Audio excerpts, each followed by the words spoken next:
இன்றைக்கி yoga for sleep டிஸார்டருக்கான positive thoughts and proper meditation பற்றி பார்க்க போகிறோம். அதில் ஃபர்ஸ்ட் பார்க்க போகிறது பாசிட்டிவ் தாட், நேர்மறை சிந்தனைகள். நாம் எப்போதும் நல்லவற்றையை சிந்தித்து நல்லவற்றையை பேச பழகிக்கொள்ள வேண்டும். அப்போதான் என்ன செய்யும், நம்ம வாழ்வு ஒரு இன்பமயமாக ஜொலிக்கும். இப்போ நாம் எண்ணக்கூடிய எண்ணங்களுக்கு காந்த சக்தி இருக்கிறது. அவைகளுக்கு ஒரு குறிப்பிட்ட அலைவரிசைகளும் உண்டு. நீங்கள் எண்ணங்களை சிந்தித்து கொண்டிருக்கும் போது அவை பிரபஞ்சத்துக்குள் அனுப்பப்படுகின்றன. அவை அதே அலைவரிசையில் இருக்கும் அனைத்து விஷயங்களையும் நினைச்சது காந்தம் என கவர்கின்றன. அனுப்பப்பட்டவை அனைத்தும் மூலத்துக்கே திரும்பி வருகின்றன. நீங்கள் தான் அம்மூலம். நீங்கள் உங்கள் எண்ணங்களை குறித்து விழிப்புணர்வு அடைந்து அவற்றை கவனமாக தேர்ந்தெடுக்க விரும்பலாம். அதை கொண்டு கழிவை கொள்ள ஆசைப்படலாம். ஏனெனில் உங்கள் சொந்த வாழ்க்கையின் பெருமைமிகு படைப்பு நீங்கள்தான். உங்களது வாழ்வின் மைக்கேல் ஏஞ்சலோ நீங்கள்தான். நீங்கள் செதுக்கிக் கொண்டிருக்கும் டேவிட் சிற்பமும் நீங்கள்தான் என்று முனைவர் ஜோ விட்டாலே என்ற அறிஞர் எவ்வளவு அழகாக கூறுகிறார். உங்கள் உணர்வுகளை அடிக்கடி ஆராய்ந்து கொள்ளுங்கள். எப்போதும் செழிப்பாக இருப்பதாக உணருங்கள். அன்பு, ஆரோக்கியம், செழிப்பு இவற்றை அடிக்கடி நினைக்கும் பொழுது உங்கள் வாழ்வு அபரிவிதமான செழிப்பாக மாறும். உங்கள் எண்ணத்துக்கேற்பவே உங்கள் வாழ்வு அமையும்.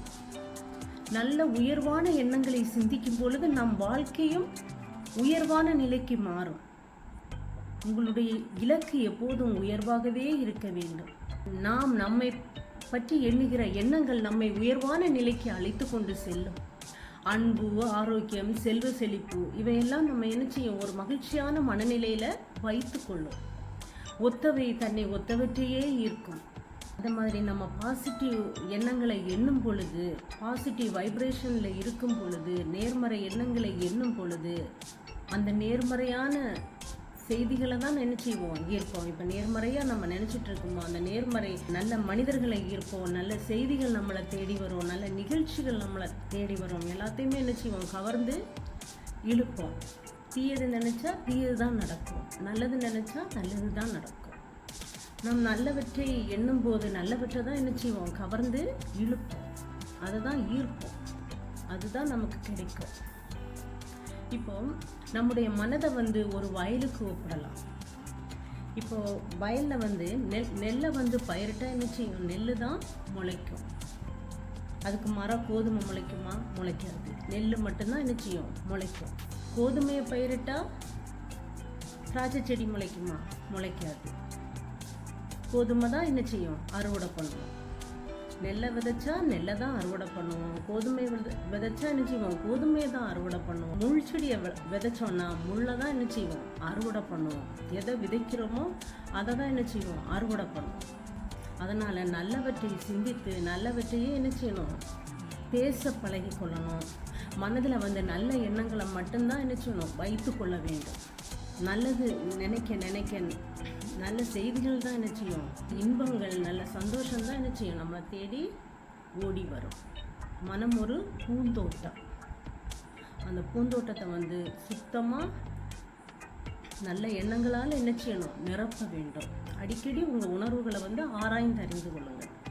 நல்லதாக இருக்கா, இல்லை கெட்டதாக இருக்கா, இல்லை பேட் வைப்ரேஷனில் இருக்கனா, அதை நீங்கள் ஆராய்ந்து அறிந்து கொள்ளுங்கள். எதிர்மறையாக இருந்தாலும் அதை நேர்மறை எண்ணங்களால் மாற்றுங்கள். இப்போ நம்ம மகிழ்ச்சியை தான் விரும்பணும் அப்படின்னா மகிழ்ச்சி தான் என்ன செய்யும், அபரிவிதமாக கிடைக்கும். மகிழ்ச்சியை தான் நம்ம ஈர்ப்போம். அதே மாதிரி சந்தோஷம், ஆரோக்கியம், செழிப்பு இவற்றால் மனதை நிரப்புங்கள். எப்போ ஒரு மனிதனாக நம்ம பிறந்தனா நமக்கு ஒரு உயர்ந்த லட்சியம் இருக்க வேண்டும். உயர்ந்த இலக்கை நிர்ணயித்துக் கொள்ளுங்கள். அந்த இலக்கை நோக்கி பயணம் செய்யுங்கள். வெற்றி உங்களுக்கு. உங்கள் எண்ணத்துக்கு ஏற்பவே உங்கள் வாழ்வு அமையும். மனதை சந்தோஷத்தால் எப்போதும் நிரப்பிக்கொள்ளுங்கள். எப்போதும் சந்தோஷமாக இருக்க பழகிக் கொள்ளுங்கள். நீங்கள் நேர்மறையாக இருக்கும்போது சந்தோஷமாகத்தான் இருப்பீர்கள். நம்ம நேர்மறையாக இருக்கும்போது நம்ம என்ன நினைச்சாலும் அது நமக்கு கிடைக்கும். உங்கள் மனதை எப்போதும் சந்தோஷத்தால் நிரப்பிக்கொள்ளுங்கள். உங்கள் மனதை நீங்கள் சந்தோஷத்தில் நிரப்பும் போது நீங்கள் அடைய வேண்டிய இலக்கை கண்டிப்பாக அடைந்தே தீருவீர்கள். அது எவ்வகை இலக்கானாலும் சரி, நல்லதை நினைத்து நல்லதை திரும்ப பெறுங்கள்.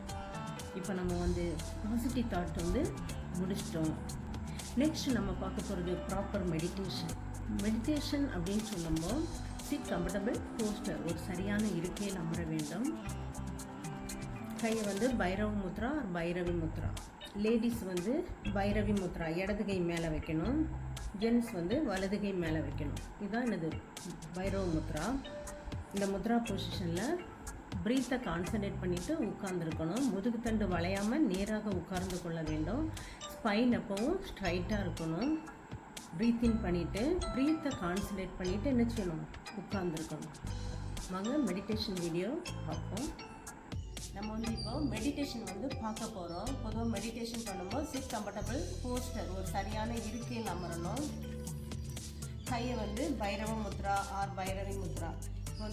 நான் பைரவி முத்ராவில் வைக்கிறேன். ஸ்பைன் ஸ்ட்ரைட், முதுகுத்தண்டு நேராக இருக்கணும். டேக் டீப் ப்ரீத்திங், மூச்சை இழுத்துட்டு ப்ரீத்தை கான்சன்ட்ரேட் பண்ணிவிட்டு 20 minutes உட்காந்துருக்கணும்.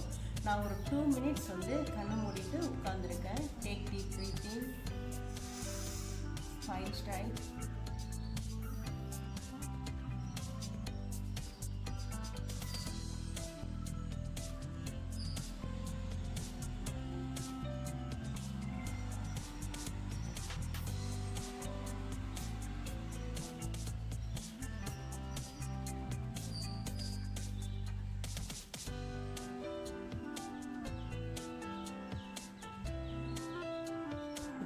Positive thoughts and proper meditation முடிச்சிட்டோம்.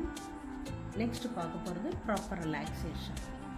என்னுடைய அடுத்த காணொளியில் யோகா ஃபார் ஸ்லீப் டிஸார்டருக்கான ப்ராப்பர் ரிலாக்ஸேஷன் பற்றி பார்க்கலாம். நன்றி.